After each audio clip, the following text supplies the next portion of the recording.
നിലമ്പൂർ ഇലക്ഷന് ശേഷവും ചർച്ച ഇപ്പോൾ പി വി അൻവറുമായി ബന്ധപ്പെട്ടുകൊണ്ട് തന്നെയാണ്.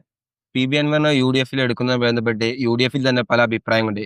മുസ്ലിം ലീഗിന് ഒരു അഭിപ്രായമുണ്ട്. അതുപോലെ തന്നെ കോൺഗ്രസിന് മറ്റൊരു അഭിപ്രായമുണ്ട്. കോൺഗ്രസിൽ തന്നെ ഒന്നിൽ കൂടുതൽ അഭിപ്രായങ്ങളൊക്കെ ഉണ്ട്. അതിനിടയിലാണ് സി പി എമ്മിന്റെയും ഒരു വിമർശനം പി വി അൻവറിന്റെ സ്വാധീനത്തെ മനസ്സിലാക്കുന്ന സി പി എം പരാജയപ്പെട്ടു എന്നുള്ളത്. ഇത് ശരിക്കും എന്താണ് ഇപ്പൊ പി വി അൻവറിന്റെ കാര്യത്തിൽ സംഭവിക്കാൻ പോകുന്നത്? ഞാൻ യഥാർത്ഥത്തിൽ അദ്ദേഹത്തെ കുറിച്ച് പല വാർത്തകളൊക്കെ കേട്ടപ്പോൾ ഞാൻ അദ്ദേഹത്തെ കോണ്ടാക്ട് ചെയ്തിട്ടില്ല. ഞാൻ അദ്ദേഹത്തോട് സംസാരിച്ചിട്ടില്ല. ഇന്ന് ഏറ്റവും പ്രധാനപ്പെട്ട കാര്യം എന്ന് പറയുന്നത് രണ്ട് വാർത്തകളാണ്. ആ രണ്ട് വാർത്തകളിൽ ഒന്ന് CPM പി വി അൻവറിന്റെ ആരോപണങ്ങളെ തിരിച്ച് ആക്രമിക്കാതെ അവഗണിച്ചത് ശരിയായില്ല. അദ്ദേഹം ഇത്തരം വോട്ടുകൾ ഇടതുപക്ഷത്ത് നിന്ന് നേടും എന്നവർ വിചാരിച്ചിരുന്നില്ല. ഞാനും ഷിബിലിയൊക്കെ എനിക്ക് വളരെ സന്തോഷമുണ്ട് പറയാം. നമ്മൾ പറഞ്ഞിരുന്ന പോലെ ഏറ്റവും കുറഞ്ഞ ഒരു 10,000 വോട്ട് പോയിട്ടുള്ളത് LDF നിന്നാണ്. നമ്മൾ ഏറ്റവും ആദ്യം പറഞ്ഞിരുന്നു ആദ്യത്തെ 10,000 വോട്ടുകൾ പി വി അൻവർ പിടിക്കാൻ പോകുന്നത് LDF നിന്ന് ആയിരിക്കും. അത് കഴിഞ്ഞിട്ട് കൂടുന്ന വോട്ടുകളിലായിരിക്കും UDF നിന്ന് വോട്ടുകൾ കുറയാൻ പോകുന്നതെന്ന് പറഞ്ഞിരുന്നു. ഇന്നിപ്പോൾ LDF സമ്മതിച്ചിരിക്കുന്നു. അവർക്ക് ഏതാണ്ട് ഒരു 70,000 വോട്ടുകൾ വരെ കിട്ടാമായിരുന്ന സാഹചര്യം ഉണ്ടായിരുന്നു. പക്ഷെ അത് നഷ്ടപ്പെടുത്തിയത് പി വി അൻവറാണ്. അപ്പോൾ പി വി അൻവറിന്റെ പ്രചരണത്തെയും ആക്രമണങ്ങളെയും ഒന്നും ചെറുക്കുന്നതിൽ വേണ്ടത്ര നമ്മൾ വിജയിച്ചില്ല, അല്ലെങ്കിൽ അതിനുവേണ്ടി നമ്മൾ ശ്രമിച്ചില്ല. അത് വലിയ തോതിലുള്ള ഒരു സ്ട്രാറ്റജിക് ആയിട്ടുള്ള അബദ്ധമാണ്, തന്ത്രപരമായിട്ടുള്ള അബദ്ധമാണ് എന്നുള്ളതാണ് CPM കണ്ടെത്തിയിരിക്കുന്ന ഒരു കാര്യം.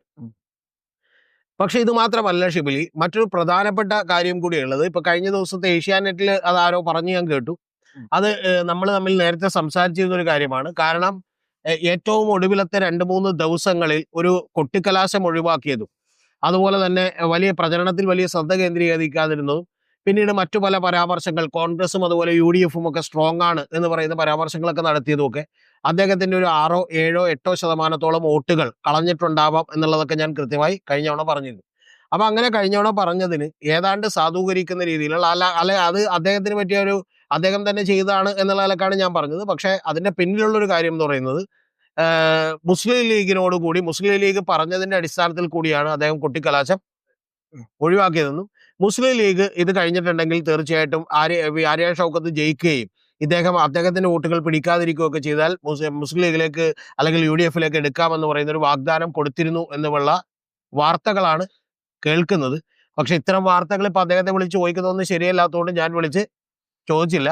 ഞാൻ ഷിബിലിയോടും കഴിഞ്ഞവണ പറഞ്ഞിരുന്നു, നമ്മൾ തമ്മിൽ ചർച്ച ചെയ്തപ്പോൾ നമ്മുടെ പ്രേക്ഷകരോടും പറഞ്ഞിരുന്നു, ഈ ഏറ്റവും ഒടുവിൽ അതായത് ഈ ഇത് അവസാനിക്കുന്നതിന്റെ, അതായത് ഒരു പരസ്യ പ്രചരണം അവസാനിക്കുന്നതിന് അന്ന് രാത്രി, അതായത് 5 മണിക്ക് കൊട്ടിക്കലാശം കടത്തിയതിനു ശേഷം ആര് കൊട്ടിക്കയറുമെന്ന് പറഞ്ഞ് സ്മൃതി പരുത്തിക്കാട് നടത്തിയ ചർച്ചയിലൊക്കെ തന്നെ ഇത് പിൻവാങ്ങി എന്ന് പറഞ്ഞ പരാമർശം ഉണ്ടായിരുന്നു.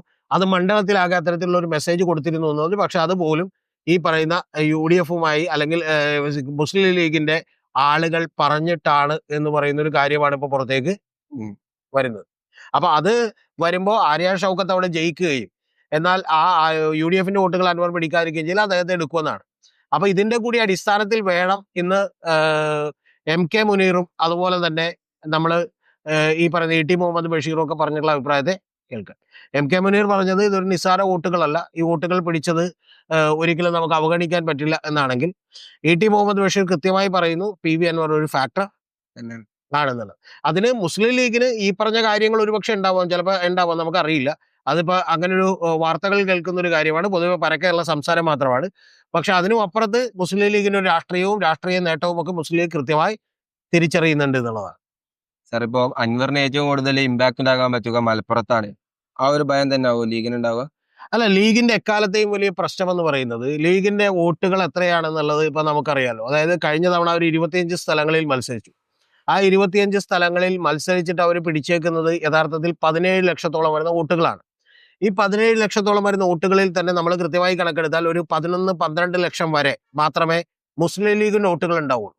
ബാക്കിയുള്ള വോട്ടുകൾ ഒരു 5 ലക്ഷമോ അല്ലെങ്കിൽ 6 ലക്ഷത്തോളം തന്നെ കോൺഗ്രസിന്റെ വോട്ടുകൾ ആ മണ്ഡലങ്ങളിൽ ഉണ്ടാകാം. UDF ചേർന്ന് മത്സരിക്കുന്നതുകൊണ്ട് ആ വോട്ടുകളൊക്കെ അവർക്ക് കിട്ടിയിട്ടുണ്ടാവും.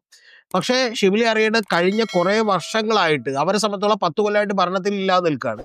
രണ്ടാമത്തെ ഏറ്റവും വലിയ പ്രശ്നം ഈ 12 ലക്ഷം വോട്ടുകളിൽ നിന്ന് അപ്പുറത്തേക്ക് അവരുടെ സ്വാധീനത്തെ കൂട്ടാൻ അവർക്ക് കഴിയുന്നില്ലെന്ന് മാത്രമല്ല, പകരം ജമാഅത്തെ ഇസ്ലാമിയും അതുപോലെ തന്നെ പോപ്പുലർ ഫ്രണ്ട് ഓഫ് ഇന്ത്യയും SDP പോലെയുള്ള നിരവധി പാർട്ടികൾ അവരെല്ലാവരും തന്നെ ഈ വോട്ടുകൾ എടുക്കുന്നത്, അല്ലെങ്കിൽ അവരെല്ലാം തന്നെ സ്വാധീനം ഉണ്ടാക്കുന്നത്, ബാധിക്കാൻ പോകുന്നത് മുസ്ലിം ലീഗിനെയാണ്. അപ്പൊ അത്തരത്തിൽ ഒരു ബ്രോഡർ സെൻസിൽ ഒന്ന് മുസ്ലിം ലീഗ് ചിന്തിക്കേണ്ടതുണ്ട് എന്നുള്ളതാണ് ഒന്നാമത്തെ കാര്യം. രണ്ടാമത്തെ പ്രശ്നം എന്താ, മുസ്ലിം ലീഗ് എല്ലാ കാലത്തും മുസ്ലിം മത സമുദായത്തെ തന്നെയാണ് അവർ അഭിമുഖീകരിക്കുന്നത്, അല്ലെങ്കിൽ അവരുടെ വിഷയങ്ങളാണ്. അപ്പൊ അങ്ങനെ അവരുടെ വിഷയങ്ങളെ അഭിമുഖീകരിക്കുകയും അവരുടെ അണികളുടെ പ്രശ്നങ്ങളെയൊക്കെ തന്നെ കാണുകയും ചെയ്യുന്ന മുസ്ലിം ലീഗിനെ സംബന്ധിച്ചോളം ഏറ്റവും വലിയൊരു വിഷയവും കൂടിയുണ്ട്. കാരണം PV അൻവർ ഇതിൽ നിന്ന് പുറത്തേക്ക് പോകുന്നത്, LDF നിന്ന് പുറത്തേക്ക് പോകുന്ന ഏതൊക്കെ പ്രശ്നങ്ങൾ ഉയർത്തിക്കൊണ്ടാണ്? ഒന്ന്, മലപ്പുറത്തെ ക്രൈം റേറ്റ് കൂട്ടിക്കൊണ്ട് മലപ്പുറത്തെ മോശമാക്കാൻ വേണ്ടി CPM LDF ഒക്കെ ശ്രമിക്കുന്നു എന്ന് പറയുന്ന ഒരു ആരോപണം ഉയർത്തിക്കൊണ്ടാണ്. രണ്ടാമത്തത്, കോൺഗ്രസിനകത്ത് തന്നെ പോലീസിനകത്ത് തന്നെ പോലീസും അതുപോലെ തന്നെ ആഭ്യന്തര വകുപ്പും RSSുമായിട്ടുള്ള ഒരു നെക്സസ് ഉണ്ട് എന്ന് പറഞ്ഞുകൊണ്ടാണ്. അപ്പൊ ഇത്തരത്തിലുള്ള കാര്യങ്ങളൊക്കെ തന്നെ വലിയ തോതിൽ ചർച്ച ചെയ്തിട്ടുള്ള ഒരാൾ, അത് യഥാർത്ഥത്തിൽ മുസ്ലിം ലീഗ് ഉയർത്തിപ്പിടിക്കേണ്ട വിഷയങ്ങൾ തന്നെയാണ് ഇദ്ദേഹം പിടിച്ചിട്ടുള്ളത്. അപ്പൊ അത്തരത്തിലുള്ള ഒരാളെ ഒറ്റപ്പെടുത്തുകയും ഇല്ലാതാക്കുകയും ചെയ്യുന്നത് മുസ്ലിം ലീഗിന് ശരിയല്ല എന്ന് പറയുന്ന ഒരു അഭിപ്രായം മുസ്ലിം ലീഗിന്റെ അണികൾക്കകത്ത് തന്നെ വലിയ തോതിൽ ഉണ്ട്.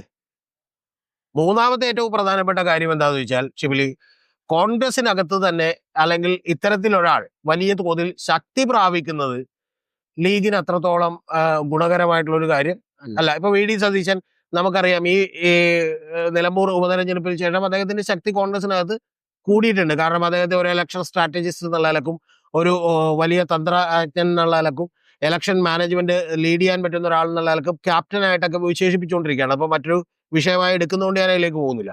അപ്പൊ അത്തരത്തിലുള്ള ഒരു കാര്യമൊക്കെ വികസിപ്പിക്കുമ്പോൾ സ്വാഭാവികമായിട്ടും അവിടെ ഒരു ലീഡർ ഇല്ലാത്ത അവസ്ഥയിൽ നിന്നും ഒരു ലീഡർ എമേർജ് ചെയ്യുന്നു എന്ന് പറയുന്ന തോന്നലുണ്ടാവുമ്പോൾ സ്വാഭാവികമായിട്ടും ആ കോൺഗ്രസിൽ കുറച്ചുകൂടി പ്രശ്നങ്ങൾ ഉണ്ടായി കുത്തഴിഞ്ഞൊക്കെ നിൽക്കുന്നതാണ് മുസ്ലിം ലീഗിന് കുറച്ചുകൂടി നല്ലത്. കാരണം മുസ്ലിം ലീഗിന്റെ ഒരു പേരുകളോ അല്ലെങ്കിൽ പാചകങ്ങളോ മുസ്ലിം ലീഗിന്റെ അഭിപ്രായമൊക്കെ അവിടെ സ്വീകരിക്കപ്പെടും.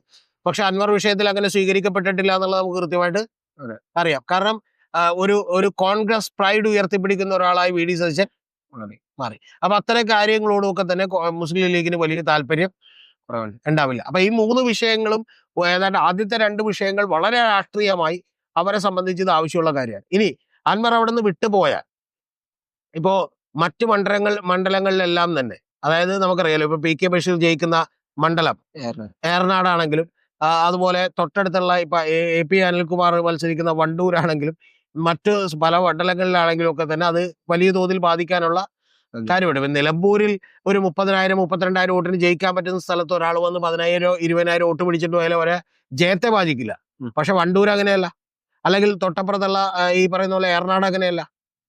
അപ്പൊ അത്തരത്തിലുള്ള മേഖലകളിലൊക്കെ തന്നെ ഇത് രാഷ്ട്രീയമായി മുസ്ലിം ലീഗിന് വലിയ തിരിച്ചടിയാകും എന്നുള്ളത് കൊണ്ടും അടുത്ത നിയമസഭയിൽ മുസ്ലിം ലീഗിന് ഉറപ്പായിട്ടും ഇത് വലിയ തോതിൽ സീറ്റുകൾ മേടിക്കണമെന്നുള്ള താല്പര്യം ഉള്ളതുകൊണ്ടും, പിന്നെ അതിനേക്കാളൊക്കെ വിശേഷിയ UDF തീർച്ചയായിട്ടും അധികാരത്തിൽ വന്നേ പറ്റൂ എന്ന് പറയുന്ന ചിന്തയും അതിന്റെ ഭാഗമായേ പറ്റൂ മുസ്ലിം ലീഗിന്. മുസ്ലിം ലീഗ് എന്ന് പറയുന്നത് ബേസിക്കലി ഒരു കച്ചവടക്കാരുടെ കണക്കുള്ള പാർട്ടിയാണ്. അത്തരം താല്പര്യങ്ങളൊക്കെ അവർക്കുണ്ട്. അപ്പൊ അതുകൊണ്ട് തീർച്ചയായിട്ടും അതിൽ വന്നേ പറ്റൂ എന്നുള്ളത് കൊണ്ടിട്ടും നാച്ചുറലി ഇത്തരത്തിലുള്ള ഒരു സമ്മർദ്ദം ലീഗിന്റെ അണികളിൽ നിന്ന് കൃത്യമായിട്ട് ലീഗിന് ഉണ്ട്. അതുകൊണ്ടാണ് ലീഗ് തീരുമാനമെടുത്തിട്ടാണ് നിങ്ങൾ അറിയേണ്ടത് MK മുനീറും അതുപോലെ തന്നെ ഈ പറയുന്ന ET മുഹമ്മദ് ബഷീറും ഒക്കെ ഒരേപോലെയുള്ള അഭിപ്രായങ്ങൾ പറയുന്നു. അല്ലാതെ ഒരു കാരണവശാലും ലീഗ് അഭിപ്രായങ്ങളൊന്നും പറയില്ല. അപ്പൊ ഇത്തരം കാര്യങ്ങളൊക്കെ തന്നെ ഇതിനകത്തുള്ള ഏറ്റവും പ്രധാനപ്പെട്ട കാര്യങ്ങളാണ്.